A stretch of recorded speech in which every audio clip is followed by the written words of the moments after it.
Warning. The Maverick Marketer is not for the soft, timid, or faint-hearted. If you need permission or seek approval from your mother, spouse, mates in the pub, or anyone else for that matter, this really isn't for you. If any of what you've heard puts you off in the slightest, I advise you not to listen any further. You've been warned. Prepare yourself for the no bullshit, zero fluff. Quick, dirty, and uncensored secrets for any serious coach, trainer, consultant, or speaker who wants to earn more money with less work and fewer headaches.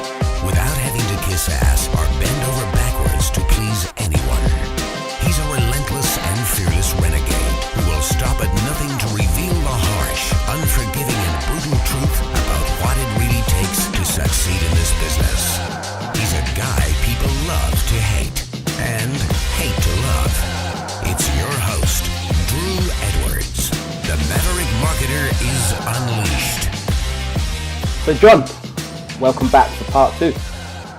Yeah, marvellous. We had a lot more to say than we thought, didn't we? Yeah. Just very quickly, for anyone that hasn't yet listened to part 1 of John's interview, I'd recommend going back and listening to that first. It was called Top Dog, Top Dollar Part 1. Just go and listen to that. If you search it on iTunes or if you're on the website, it's the last show that we did. Anyway, and John, in that show, we sort of finished off talking about premium pricing and premium positioning.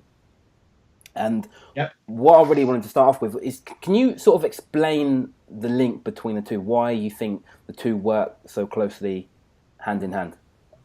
Well, I'd say I probably wouldn't. Would I? I'd almost say they're on a continuum, but they're not really. But I think they're intimately interlinked. So, okay, give you an example.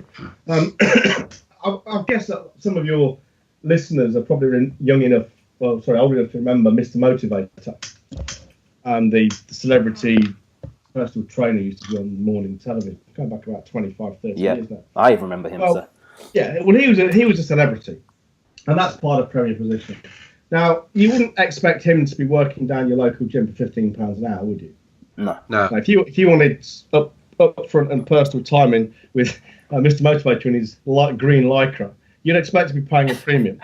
Well, that's a good example, because if someone is a celebrity or seen as an authority and an expert in their field, you expect them to be charging more. And by the same token, if someone who doesn't know who you are and they say, "Hey, Drew, how much do you charge for a day's consulting?" and you can keep a straight face and say, "Well, it's £12,500 a day plus VAT." Well, that's premium pricing. Well, that also says something about at least your own perception of your own quality. So in that respect, the two go hand in hand. One tends to beget the other, and they feed off each other. But of course, they're not. It's not hard and fast, because if you've ever been to rock concerts and nightclubs and things, I know Terry and I are probably getting a bit old for this now. We'll probably stay home with a cup of cocoa and slippers. But speak for yourself, John. Speak for yourself. Yeah, well, obviously, I wanted this to sound a little bit more sedate than we are, because Terry and I are well known as being the studs of Northampton. Of the world, John. Of the world. Of the world. We are the scourge of humanity. We're both about to be granddads as well. But going back to what I was saying, you walk around a rock concerts or nightclubs late at night, and you've got those dreadful burger bars where the beef burgers are ridiculously expensive, but the quality is so low, you wouldn't normally use them for shoe leather. They're made out of pig's trotters and bellends and things. So it's not always the case that a high price confers quality, or the way around. Because, again, we all know very talented people working for too little because they don't understand charging. But all of the things being equal, they do tend to beget each other. Price, rightly or wrongly, says something about quality. Quality, rightly or wrongly, implies something about the expected price you should pay. Yeah. John, a question for you. It might sound an obvious question, but it's just, I guess, for those that don't know. In your opinion, why is it important that you're positioned then at the top of the market? Well, because I don't want to work really, really hard for no money. Put it simply. It's obviously better for the seller because he or she makes more money. That's the given. And with the caveat, he or she is providing great product, excellent service, and the rest of it. Why not? What What's wrong with that? Nothing. That's one thing, but it's not just a benefit to the seller. For instance, I used to be a copywriter, as you know, so I would write sales letters for people. So very simplistically put, but say I was writing sales letters.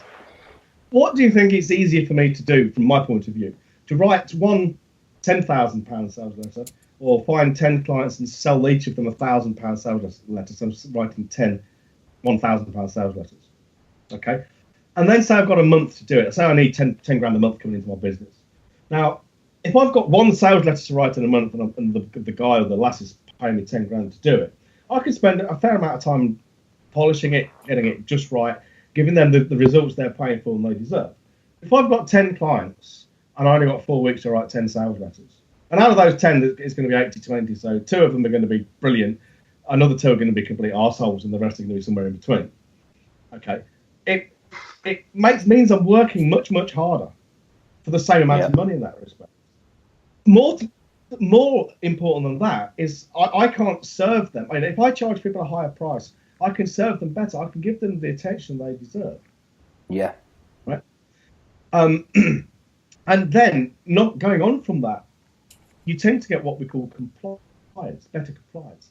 Again, if somebody spent 10 grand on a sales letter, or they're paid up front for a course of dental treatment at £10,000, it is much more likely they're going to go along for every appointment on time, get the work done that's supposed to be done, all the follow-up treatment, take the drugs, do the cleaning routines. Then if they've paid 50 quid, because 50 quid's neither in the back, and they only go back to the dentist if it's hurting.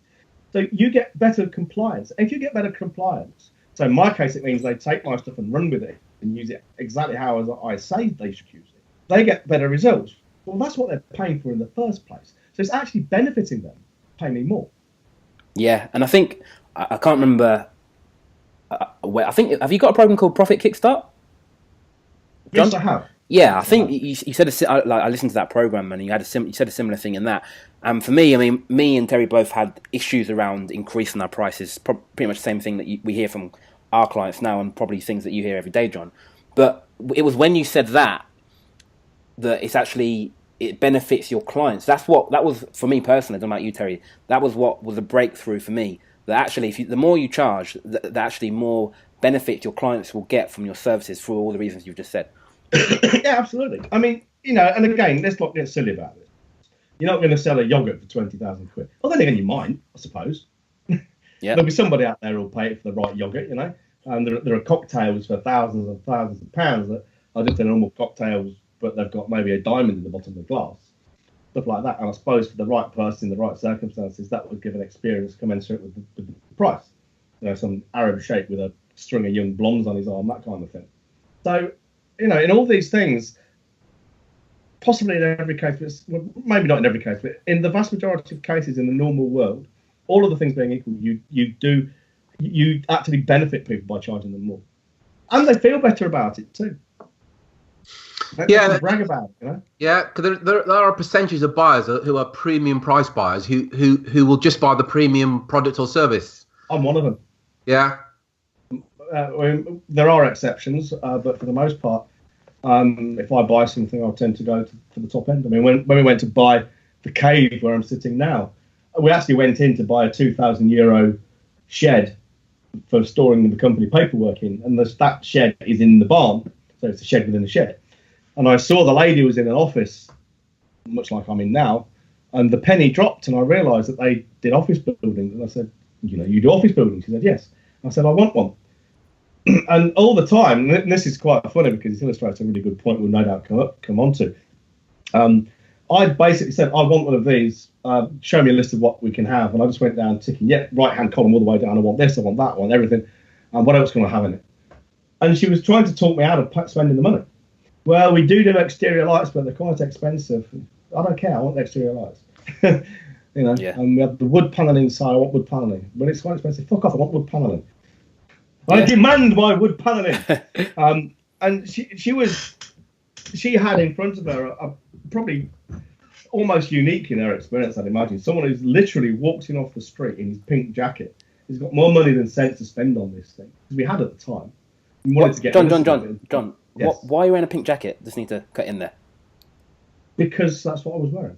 There's never a good reason for wearing a pink jacket, John, ever. Ever. Well, you asked my boyfriend about that. It was actually the jacket I bought for my gay stepdaughter's wedding, which was brilliant. And it's a really good jacket as well. I look really nice. I'll wear it. We've got Elite coming up. I'll wear it, Sarah, for you. I can't wait. I'm panting just at the thought of that, John. I thought you would be. So am I, mate. So am I. Well, going back to this story, one of my favourite stories, I think it was, pretty certain Kennedy shares about he was working with a client who offered American men foreign brides. And he literally raised his price I think it's from $400 to $4,000 in one leap, just like that. And there was no change. He went from 40 to 8,000. It's something like a 200-fold increase. Yeah. And no change whatsoever in the percentage of prospects who were buying, which I think is a really important point there. There was no change whatsoever in his conversion rates. Previous to that, what it meant was he was leaving millions on the floor. Yeah. Yeah, and what it was, I mean, he noticed that of his existing clientele, 70% of them were truckers buying these Russian mail order brides, as you do. And he figured that if he thought to himself, quite smart really, if I just do all my marketing and rebrand the website and all my marketing just aim at this is Russian brides for truckers, you're speaking their language, you're speaking immediately to them and their problem. You can much more tightly focus your message because you can speak of it, and you would only bother speaking about it from a trucker's point of view. And that's how he was able to command those prices. And the thing is, he served the truckers better. Yeah. And sorry, go on. Yeah, I was going to say, and I think, John, you mentioned before that we can't help but associate high price with good quality. So I think anyone listening to this, when you speak to most business owners, usually they think that their service, their product, their offering is the best. They think it's superior compared to their competitors. They think it's better, but their prices don't reflect that. So again, the question that you may want to ask yourself is if you're the best in the industry, if you want to be perceived as the best in the industry, and you want to serve your clients better, then why aren't you the most expensive? Well, yeah, I mean, this is another question. It's almost like a trick question. I ask it of people in consultations or even in the round table, around Elite and things.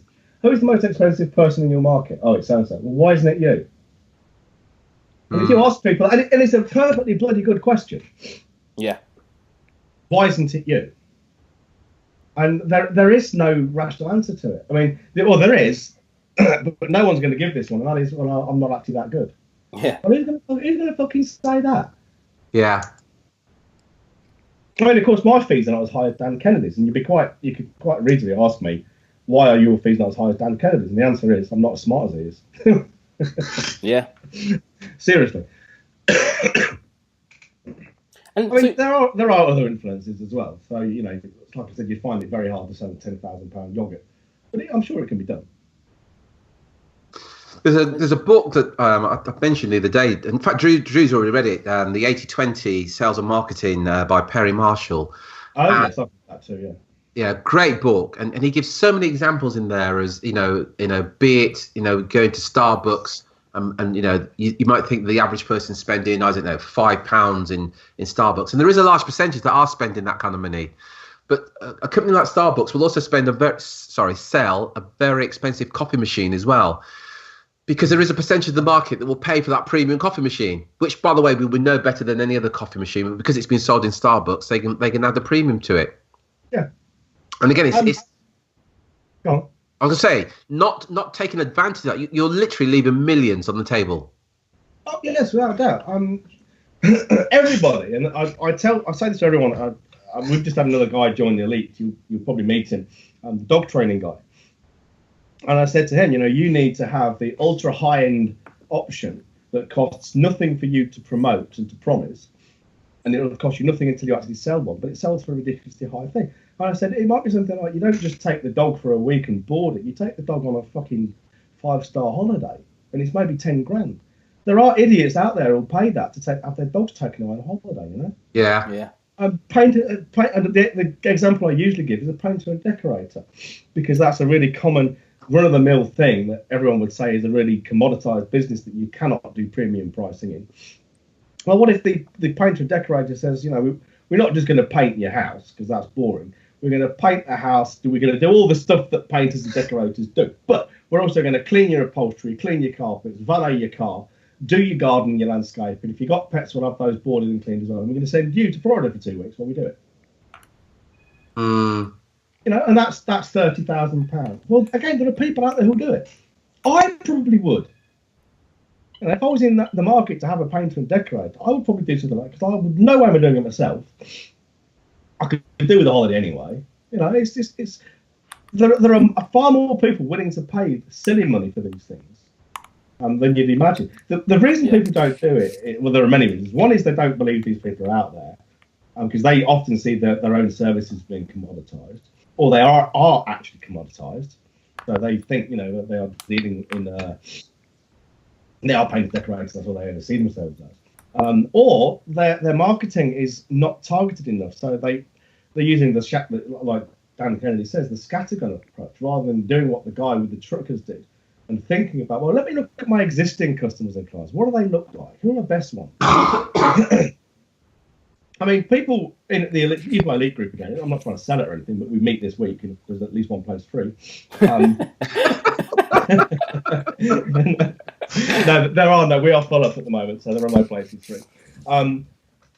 My elite group. If you look around the table, you two will know this. It looks like a very disparate group of people. We've got older people, younger people, black ones, white ones. We've got younger ones and older ones. We've got married couples, and looking around the table, you think these people have got nothing in common, but they have. None of them. There's not a single what I would call a wannabe internet marketer in there. It's not that kind of crowd. They are all bricks and mortar businesses. The exceptions are probably people like you and me. We're not. We do deal in information, but we're established. We are not selling cheap €97 ebooks on some crappy website with really overhyped headlines. We've got a copywriter in there. She's a proper copywriter. She deals with multi-thousand-pound contracts and not, I'll write you 50 emails for 25 quid. Sell them on the Warrior Forum, They're all real business owners, and we've had over the years people with multi tens of pounds turnover, 10, 15, 25 million pound turnover. They are proper businesses. So my avatar, although again it doesn't look like it, my avatar is very, very clearly defined in my mind. It's in my book.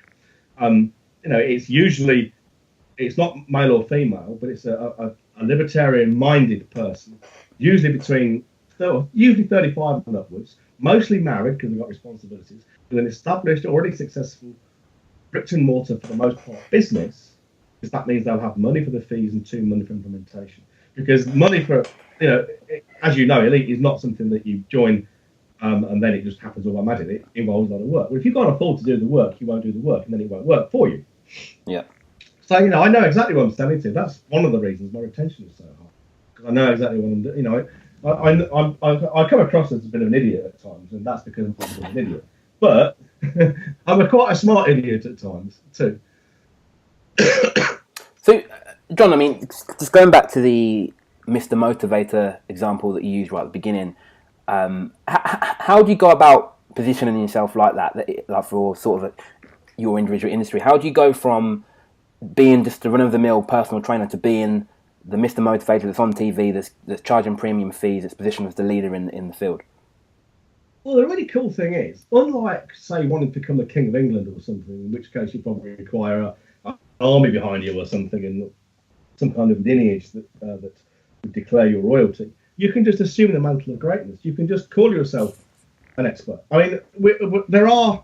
For the moment, we're going to ignore professions where you need some kind of licensing, so like law, accounting, all the healthcare professions. We can come back to those, and I can tell people what to do about that. Yeah. But for the most part, say in my business and your business, we are unregulated. So I can say, I am the leading expert in direct response marketing education in Ireland, and no one can gainsay me. By the same token, someone else can say it if they wish, and we can both sit there saying, no, I am, no, it's me, no, it's not, it's me. But the thing is, people won't, because people don't realise you can. People will wait, as Dan Kennedy puts it, to be anointed by the expert fairy. Yeah. And it just doesn't happen. Which that happens. And I think the other thing I'd add to that as well, it's easy to position yourself if you have a defined niche. You know, as you said, if you want to be the king of England, so to speak, that's going to be kind of difficult. But to position yourself as an expert in a defined niche is so much easier, because it is that in that defined niche you literally become a celebrity in whichever niche you decide to operate in. And as you said, it is a lot more easier. But I think one of the key things I'd add to it is you have to make that decision to do it. Yes. Yeah, and the way I've done it, and the way I suggest people do it, and I'm not saying this is the only way. I'm sure there are probably even ways I haven't thought of. But probably one of the easiest ways is to do what I've done, and everyone I believe in Elite has done, and that is to write a book. Yeah. You write a book, and all of a sudden it completely changes the game you're in, because it's not only a fabulous business card, but even the phrase "he wrote the book on it" has passed into the common vernacular. We use it to describe an expert. Yeah. That's what we say. Oh yeah, he wrote the book on that. And John, am I right in saying that everybody in Elite One has written a book now? If I have a quick look at the list of names in front of me, if I can dig it up quickly while I'm talking to you. Because you're absolutely right. It certainly helps us, Drew and I, massively with our marketing. And when clients say, well, why would I use you? I say, well, have you read any of my books? And if they were making a comparison to, say, some of my competitors, I'd say, yeah, sure. But, all I'd say to you is just go and have a look at some of my books on Amazon. Yes, everybody has. Everybody. I mean, most of them are pretty good. There's that Terry Edwards bloke. He's pretty crap, but he's got three books. Is that Terry Edwards, the author of 3 books, Jonathan? Yeah, Terence Edwards. Yeah, Grandad Edwards. But yeah, everyone in Elite One has written a book. Everyone. Or had one ghostwritten for them. Yeah, again, and that's the point as well. I think anyone listening to this who's thinking, John, what you're saying is all well and good, but I'm not a writer. I can't write a book. Again, you can get it ghostwritten for you. Yeah, I mean, there's 101 different ways to write a book, many of which don't actually involve you writing it at all. You're quite right on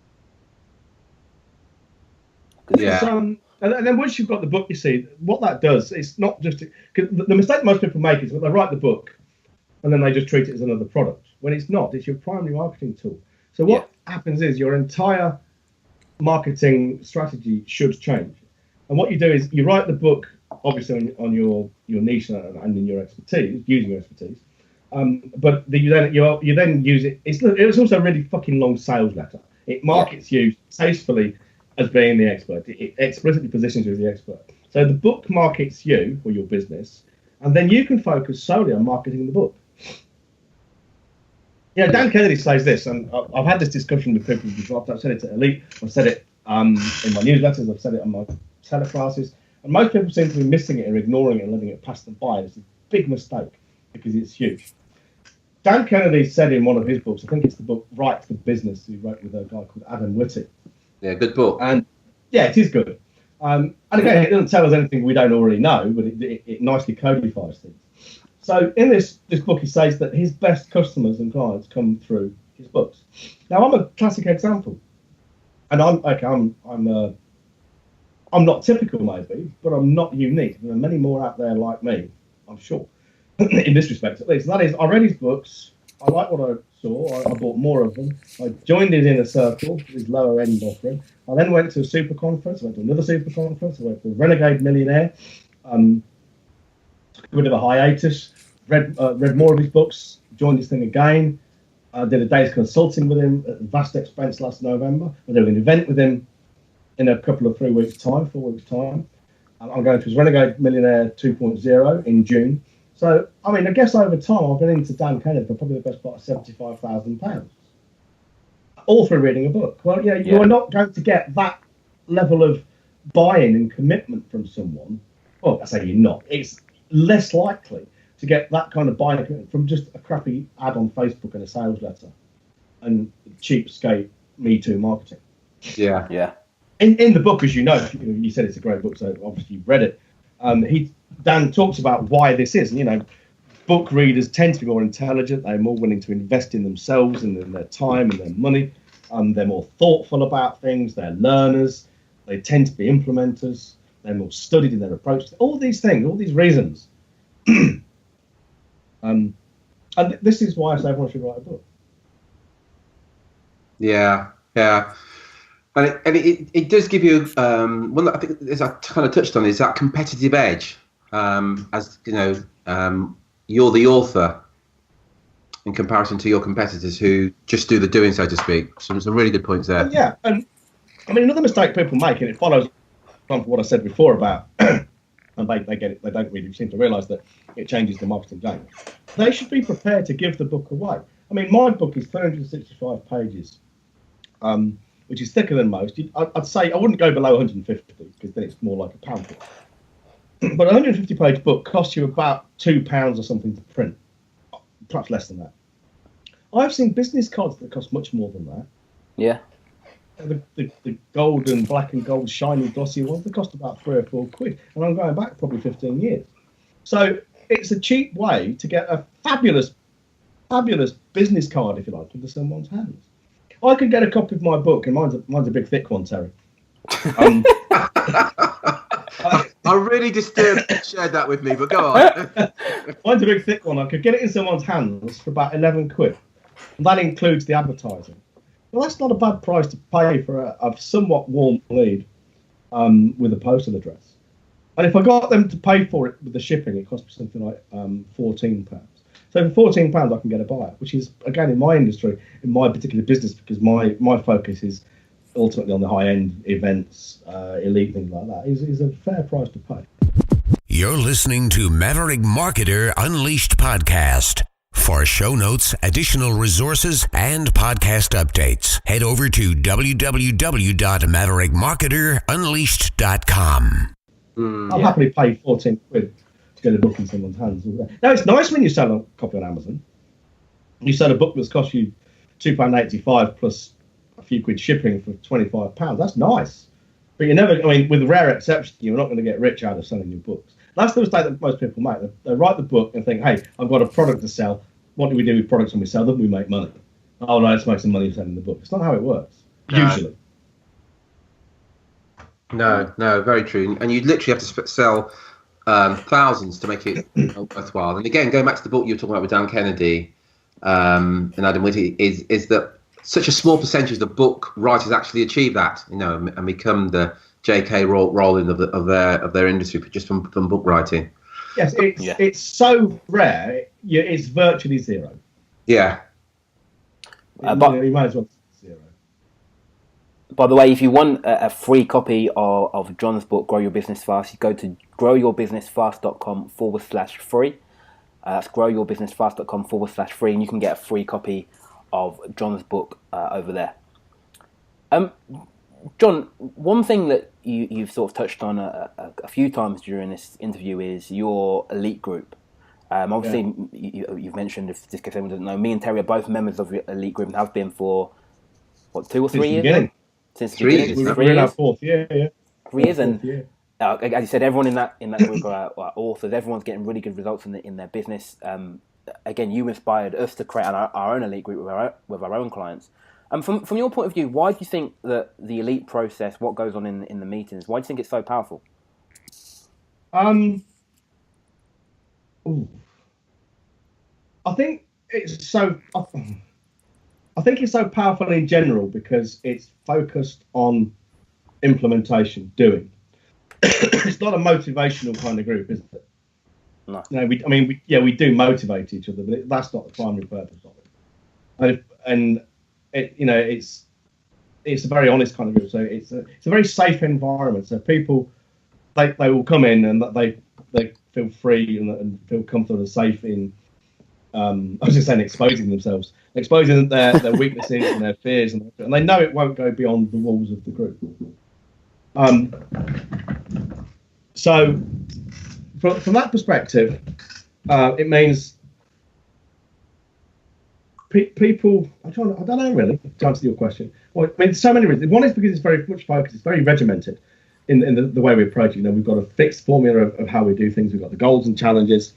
We've got the phone calls I have every week, every month with me. We encourage the buddy system.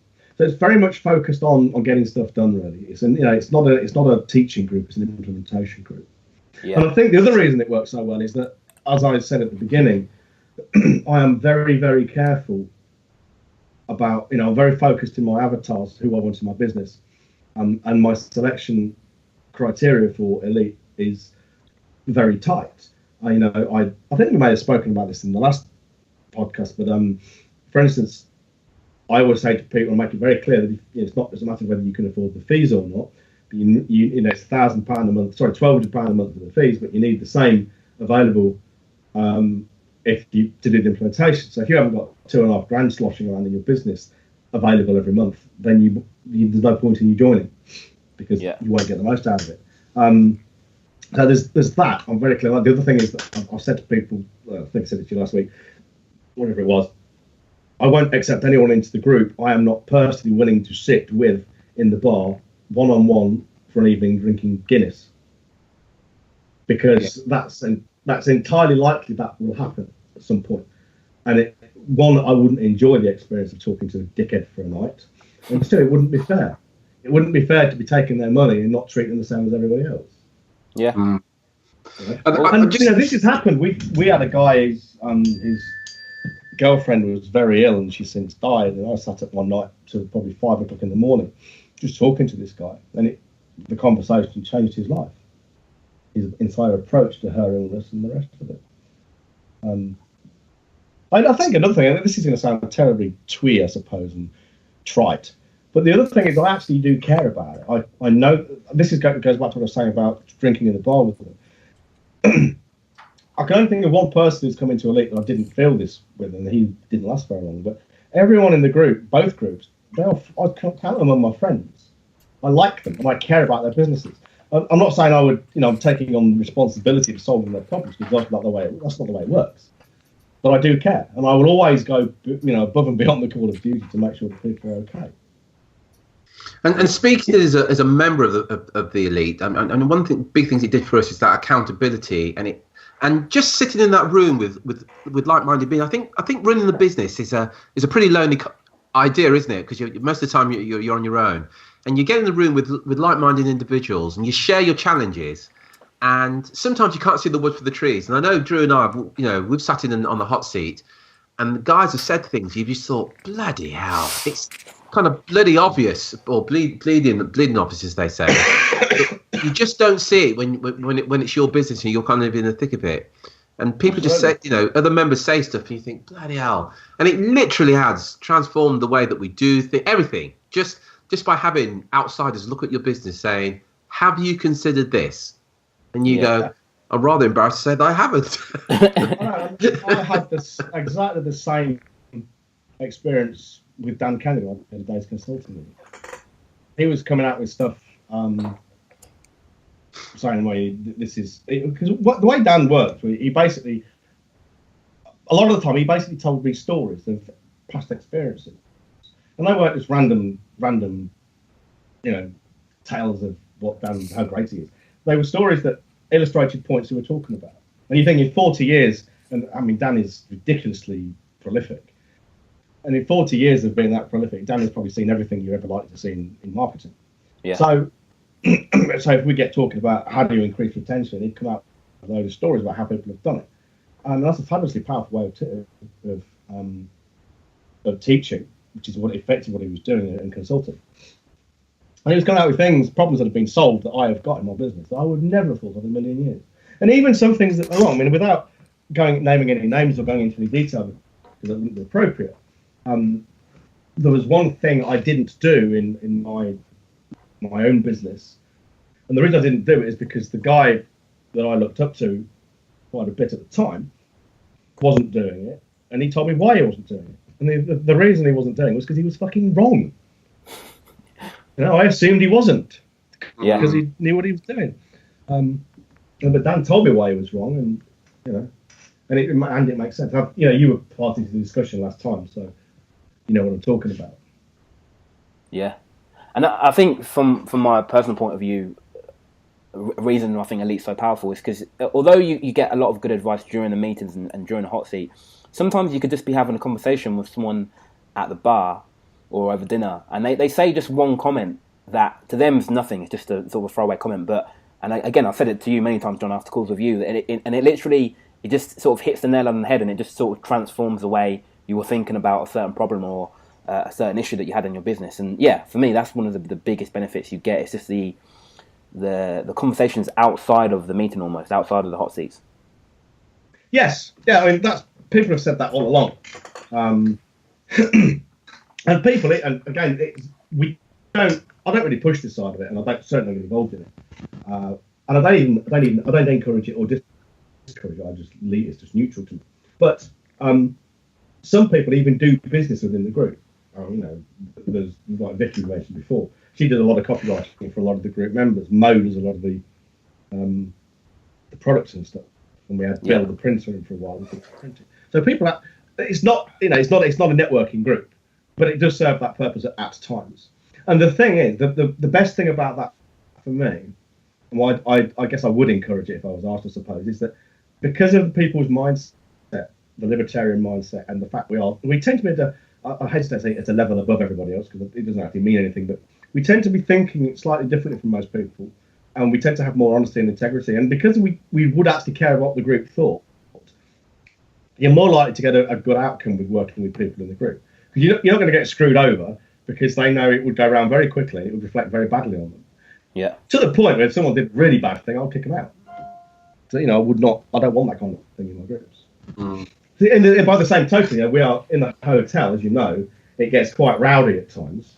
But we've got a great relationship with the staff and the management, and we treat the staff very, very well indeed. And that won't ever change. And if it ever did, I would genuinely, I would kick someone out of the group if they were disrespectful to the staff in the hotel, because they say that some customers are. Zach Kerry says he gets loads of racial abuse apparently. Really? From some people, yeah. Whereas to us, he's golden, isn't he? He's brilliant. Yeah. And a great quote I once saw about masterminds is no two minds ever come together without thereby creating a third invisible powerful mind. And I thought that was so true. Napoleon Hill. Sorry, John? Was that Napoleon Hill? I believe it is actually, yeah. Thinking the sum of the parts is the whole is greater than the sum of the parts, without a doubt. A really good example is last time we had one of our members was owed £16,000 by someone, and they were prevaricating and they were basically stonewalling. And she got advice in the meeting, and then in the lunchtime she went away and did all the legal paperwork online, and came back and having done it, having taken this great advice, and that is now been sorted. They've paid up. She got an email back from these people saying, "Oh, we were just going to pay you an instalment, but since you've been so nasty taking us to court, we won't bother." And we all took one look at that and said, "Well, they've just fucked themselves." They've essentially admitted the liability. Yeah. And imagine that getting in front of a judge who's not going to want his or her time wasting. Why are we sitting here discussing this when you are obviously just being an arsehole? So anyway, that's been sorted out now. But she got that advice. She was, I'm in an hour and do I do it, do I don't? And I feel bad about being nasty to people. Well, you're not being nasty, asking for your money. Especially it cost. I mean, she obviously makes a decent markup, but she'd have been still like $5,500 out of pocket if she hadn't got the money off them. Yeah, excellent. But I mean, going into detail, as a lot of people have often said about these groups, and anyone listening to this, if they're thinking of doing it themselves, that the hard thing about elite or an elite type group, I actually find it quite easy because of the way it's been structured, is retention. Yeah. Keeping people coming in, or keeping them in once they are in. That can be a problem. And in fact, even in my own limited group, we've got Elite 1 and Elite 2. Retention in Elite 1 has been far better than retention in Elite 2. And there are some very good reasons for that, I believe. But even in Elite 2, as an industry, compared to industry numbers, my numbers are ridiculous. I think ridiculously good, not ridiculously bad. Yeah. So And going back to pricing and what do you say to people who say, but John, if I'm the most expensive, doesn't that mean I'm going to get less business than my cheaper competitors? Probably. Yeah, that's a good thing. It's like I said. I mean, you can argue that a £10,000 sales letter is less business than 10 £1,000 sales letter. But I know which one I'd rather be doing. Yeah. There is, but that's actually another way of looking at a very, very common fallacy in business, and that is that they can drop the price and make up any shortfall in volume. Well, you can't, because if you drop, you've seen the numbers. I always use these numbers. If you drop say you're on a 35% markup, which is about right for most businesses in most industries. It's not unreasonable for any business really. 35% markup. If you decrease your prices by just 10%, decrease your profits by nearly 40%. Well, you're then trying to tell me you can increase your volume by 40% to get back to where you were, and not feel that in some way. Bearing in mind, even a price cut isn't likely to get you that much volume. But if it did, do you want that much business? Because price buyers, they're shitty. They are cheap buyers. They are hard to satisfy. They are slow to pay if they pay at all. They always want more for less. Yeah. And and they don't get the results. The guy who I did some work with, my personal trainer, and he got me fabulous results. And I paid him a lot of money, and that's one of the reasons it worked so well. Because I just paid him all this money, and he's gave me a shopping list of mostly legal chemicals to buy and things, and dietary regime and exercise. He says, this is what you do, and we checked in every week, and we spoke most days over WhatsApp. And because I paid him all this money, well, that's what I did. I did it letter for letter, word for word, and with a few changes because I couldn't do some exercise because I've got gammy toes with it. And you've seen it worked fabulously. But he was complaining to me the other day about one client he's got, who's one of these people who says, well, yeah, there's 10 things on this list, but I like 7 of them, but can I just do those 7 and not the other 3? And Phil says no. So he doesn't do the other 3 anyway. And he goes, well, it's not really working for me. Well, that's because you're not doing the fucking 10. Okay? Well, if you've got price buyers, because this guy is on quite a low monthly fee, price buyers do that. That's what they're like. If you've got someone that comes to you and you say, well, it's 10 grand to get this project done over 3 months, you do exactly as I say. If you change one word, dot one I, cross one T, and I've not dotted or crossed, you lose any guarantee of service level guarantee. That's it, we're done. And you don't get your money back. What they'll do is you tell them, all right. Yeah. And there's nothing wrong with doing that. I mean, Dan Kennedy's got a really good phrase that he uses. Again, I think he may have used it last time. People are walking around with an umbilical cord in their hand looking for somewhere to plug it in. And if you've got the authority from your positioning, and price itself confers a certain authority, because you've got to be someone to be charging those prices. If you've got authority and you tell people how it's going to be and how they're going to behave, and they actually like it. It's not like a woman we have to slap around sometimes, but it's. And John, in your business personally, what's been the biggest breakthrough in your business over the past 12 months? The past 12 months? Well, I guess over the last 12 months, it's really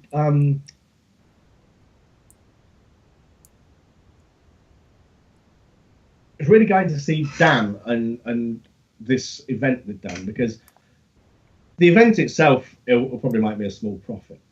Not a huge one for sure. And it's a lot of time and trouble, obviously. And it was quite speculative, so there's quite a lot of upfront expense for me, which I've now covered. But the benefit of the event will not be the event itself. The benefit will be the kudos I get from having done the event with Dan Kennedy. Yeah. And that's going to be massive. And the experience of doing it as well. So really, I suppose the biggest breakthrough for me was realising that I needed to spend some time with Dan. I had the money to do it, and I've been kicking the idea around. And then he actually got in touch with me, which made it really, really easy. He was courting me, not the other way around. But there are reasons, and people listening to this might think, "Oh, John's just been sitting on his laurels." There are reasons that your listeners won't understand, so probably it's best to explain. As you know, because you've been in elite, my youngest daughter suffered some pretty serious mental health issues over the last 3 years, nearly now, 3 years in May. Yeah. So since May 2014, was it? Yes, May 2014. Most of my life has been focused first on getting my daughter over here to live with me, which was a struggle in itself. It took 6 months, and then ensuring her welfare. So my business has really been on ice for the most part. It's about 2.5 years. So I haven't been working on it anywhere near as hard as I should. But it's testament to what I've done in the past, and that's things that we've talked about: premium pricing, 80/20, premium positioning, all those kind of things. And the solidity of the elite groups. It's testament to all that I could actually afford the luxury of taking my eye off the ball so comprehensively for so long and still have a business to come back to.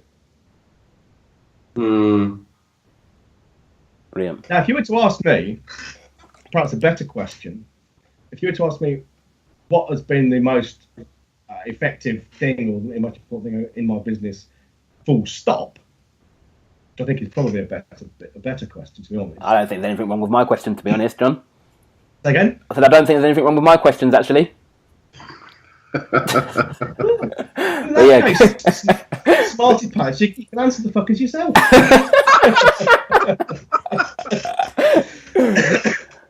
But yeah, what's been the biggest breakthrough? Terry, will you tell your lad?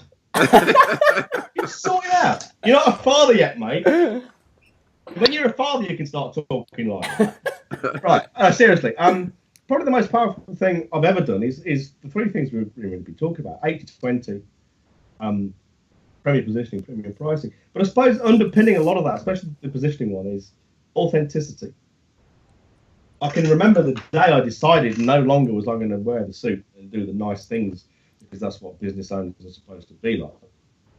I came back from I keep mentioning Dan a lot. Obviously, it's top of consciousness. Came back from a Dan Kennedy Super Conference. I ripped my tie off like you see in the movies, threw my suit in the corner, says never again. I fired my clients, and I started being a complete arsehole, just myself. Not rude and not dishonest and things, but I just decided running the business my way because I recognised that the business exists for me, to support me in my lifestyle, not the other way around. I don't live to support the business and then by extension my clients. Yeah, I serve my clients, but I have the right, if I so wish, to shut up shop completely. And if I wanted to, let Elite just disappear into the ether. That's my right.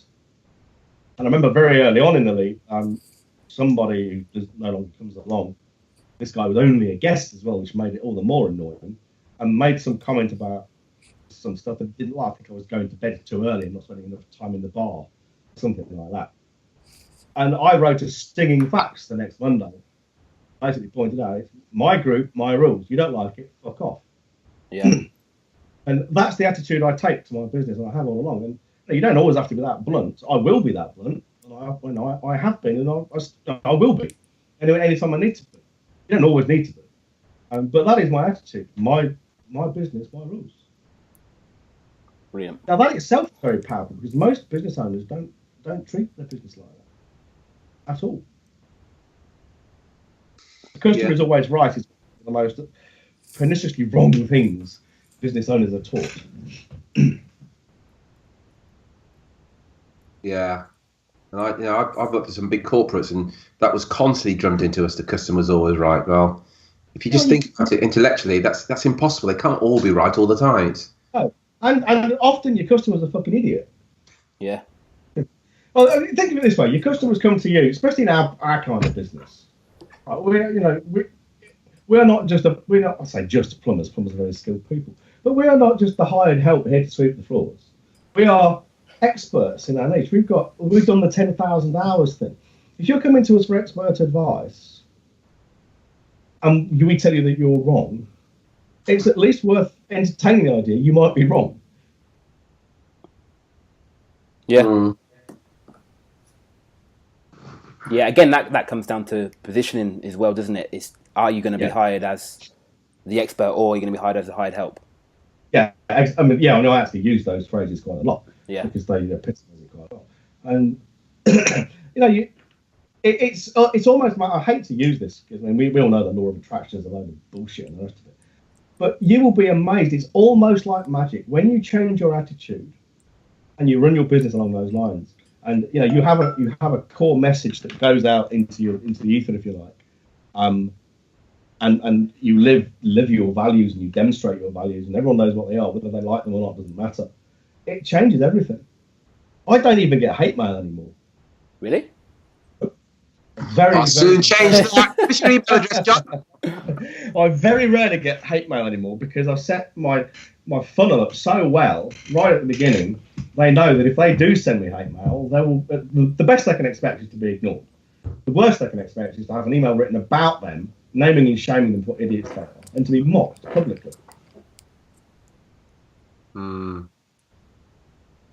As I said to some guy once, you mean so little to me. I don't even care if you're unhappy. Brilliant. Great stuff. Again, I'd really strongly recommend you go and get a copy of John's book. If you go to growyourbusinessfast.com, you can get a free copy over there. That's growyourbusinessfast.com/free. Terry, do you have any more questions for John? Yeah, I've just got one more. I think I know the answer, but I've got to ask it anyway. And the question is... This is going to be sensible, isn't it? Jonathan, the question, what's the best piece of advice you've been given from a mentor, and who was that mentor? It was Dan Kennedy. Thought so. And it was just an almost throwaway phrase. You read it in various places. I do shamelessly use it myself. And I may be paraphrasing because it's used so often.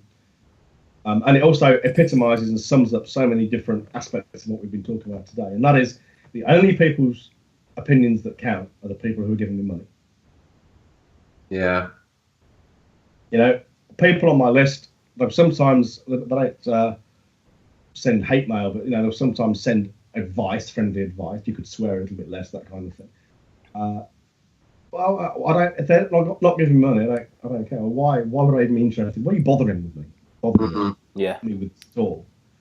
What prompts them to sit down and write these emails? It's like people who ring up the BBC switchboard. I watched this program for 3 hours yesterday, and it was hardcore animal porn all the way through. I'm disgusted. Yeah, there was actually somebody who you know Babe Station.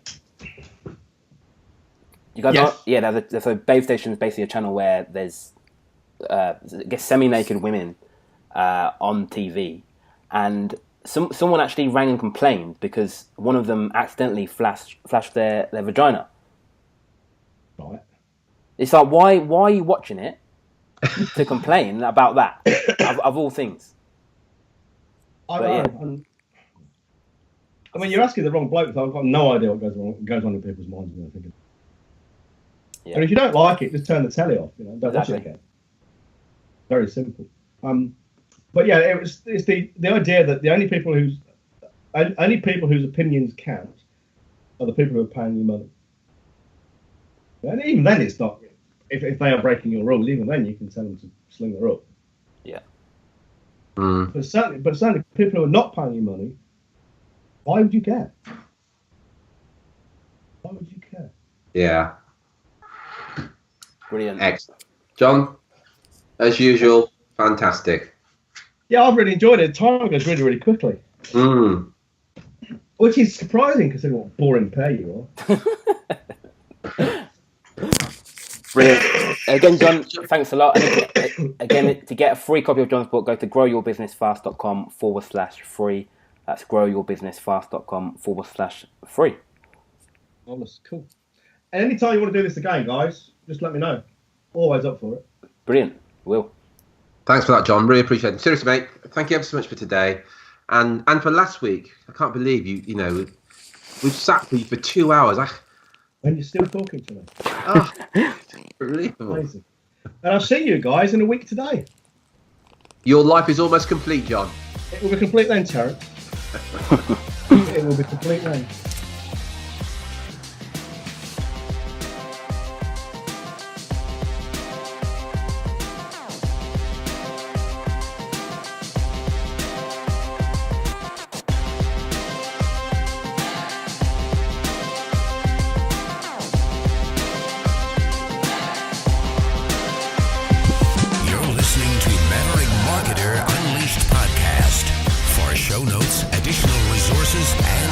podcast updates, head over to www.mavericmarketerunleashed.com.